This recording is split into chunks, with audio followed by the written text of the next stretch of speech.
இன்றைக்கி நம்ம சேனலில் நம்ம என்ன பார்க்க போகிறோம்னு பார்த்தீங்கன்னா ஒரு வீலாக் தான் பார்க்க போகிறோம். ஸோ இந்த வீலாகை ஃபுல்லாக ஸ்கிப் பண்ணாமல் பாருங்கள். நம்ம என்ன ஷாப்பிங்கில் என்ன வாங்கணும் அப்படின்றது இந்த வீடியோட லாஸ்ட்டில் வந்து நான் இன்க்ளூட் பண்ணியிருக்கேன். ரொம்ப முக்கியமான திங்ஸ் மட்டும்தான் இன்க்ளூட் பண்ணியிருக்கேன்.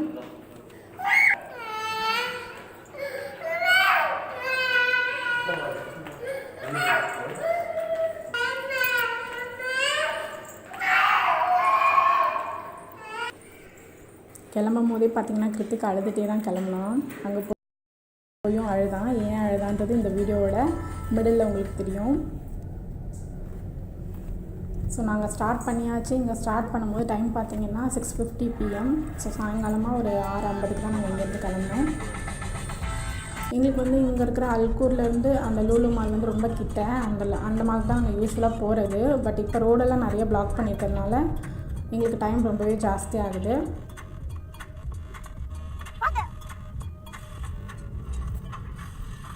½ hour மேலே ஆகிடுது. ஸோ என்ன ஷாப் பண்ணுன்றதை பின்னாடி பார்க்கலாம்.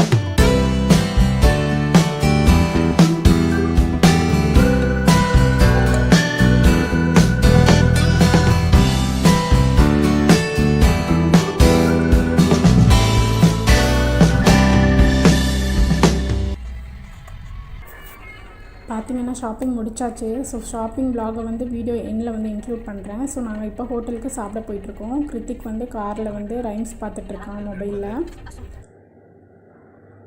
ஹோட்டல் வந்தாச்சு. ஸோ இந்த ஹோட்டல் வந்து கத்தாரில் வந்து என்னை பொறுத்த வரைக்கும் நம்ம ஊர் ஸ்டைலில் சாப்பாடு வேணும்னு ஆசைப்படுறவங்க எல்லாருக்குமே ரொம்ப யூஸ்ஃபுல்லாக இருக்கும். ஸோ அதனால் வீடியோவில் இன்க்ளூட் பண்ணியிருக்கேன். ப்ளஸ் கிருத்திக் பண்ணுற சின்ன சின்ன விஷயங்களையும் நீங்கள் இதில் வந்து நீங்கள் பார்க்கலாம். இது வந்து செட்டிநாடு ஸ்டைலில் இருக்கும் ஃபுட்டெல்லாம். நம்ம ஊர் ஸ்டைலில் வந்து இங்கே வந்து ஒரு சில ஹோட்டலில் மட்டும்தான் கிடைக்கும். ஸோ அந்த மாதிரி ஹோட்டலில் இது ஒரு ஒன் ஆஃப் த பெஸ்ட் ஆப்ஷனாக நான் சொல்வேன். ஸோ இதில் வந்து மெனு கார்டும் நான் இன்க்ளூட் பண்ணியிருக்கேன். ஸோ பார்க்காதவங்க, இந்த ஹோட்டல் தெரியாதவங்க, இந்த டீட்டெயில்ஸ் ஏதாவது வேணும் அப்படின்னு நினச்சிங்கன்னா கமெண்ட் செக்ஷனில் கமெண்ட் பண்ணுங்கள்.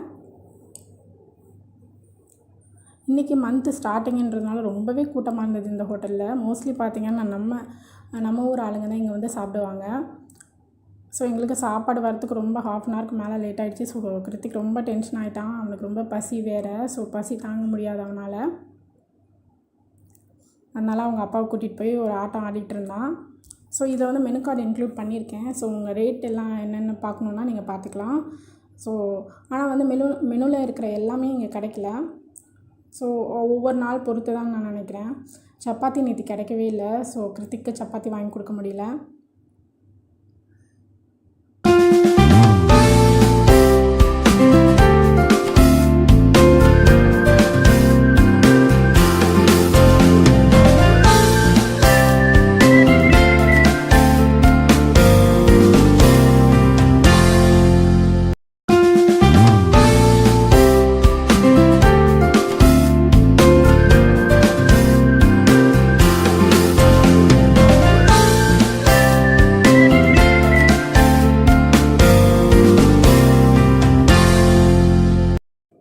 ஸோ மெனு கார்டு எல்லாருமே பார்த்துருப்பீங்க.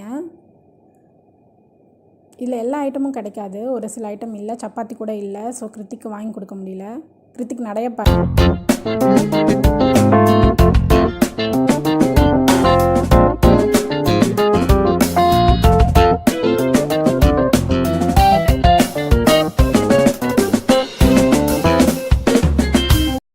பார்த்திங்கன்னா எக் செஷ்வான் ஃப்ரைட் ரைஸ் வந்துருச்சு. ஸோ கிருத்திக் வந்து கீழே ஆட்டம் போட்டுட்டு இருந்ததுனால மறுபடியும் ஹேண்ட் வாஷ் பண்ண போயிட்டான். இது ரொம்ப காரமாக இருந்ததுனால அவனுக்கு தோசை ஆர்டர் பண்ணி கொடுத்தோம். ஸோ தோசை சாப்பிட்டுட்ருக்கான். அதையும் அவனே தான் சாப்பிட்ணுன்னு சொன்னான். ஊட்டி விடக்கூடாதுன்னு சொன்னான். ஒரே ஒரு வாய் மட்டும் கீழே சட்னியில் விழுந்துருச்சுன்னு அவங்க அப்பா ஊட்டி விட்டாங்க. அதுக்கப்புறம் அதையும் ஊட்டக்கூடாதுன்னு சொன்னான். இப்போ என்னை வீடியோ எடுக்கக்கூடாதுன்னு சொல்லி தான் கையை ஆட்டிகிட்டு இருக்கான். அவனுக்கு வீடியோ எடுக்கிறது பிடிக்கல. ஸோ எடுக்காதன்னு சொல்லிகிட்டு இருந்தான். அவனே சாப்பிட்ணுன்னு அவன் ரொம்ப அடம் பிடிச்சிட்டு இருந்தான்.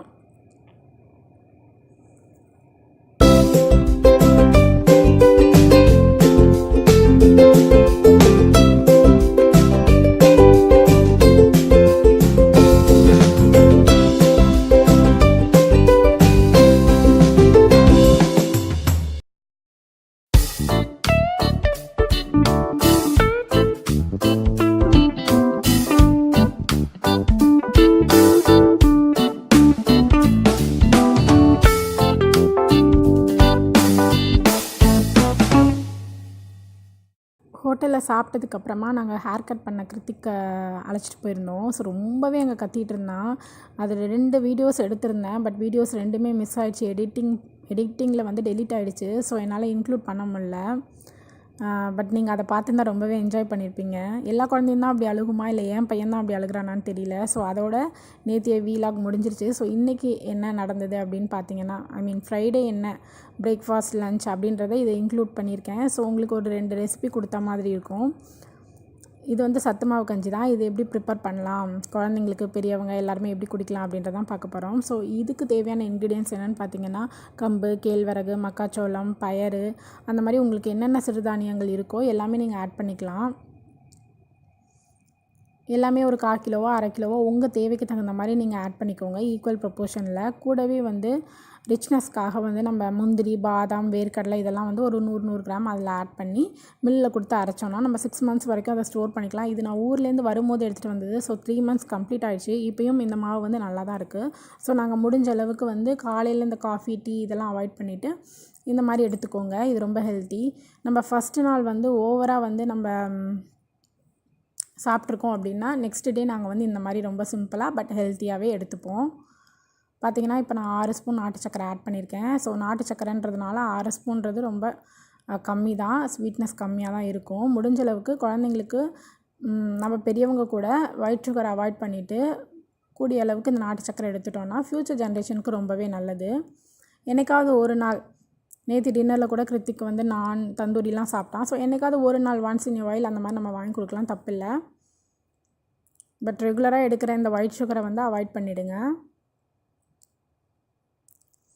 ஸோ இது நுரைச்சி வரணும். நுரைச்சி வந்ததுக்கப்புறம் ஒரு கொதி விட்டுருங்க.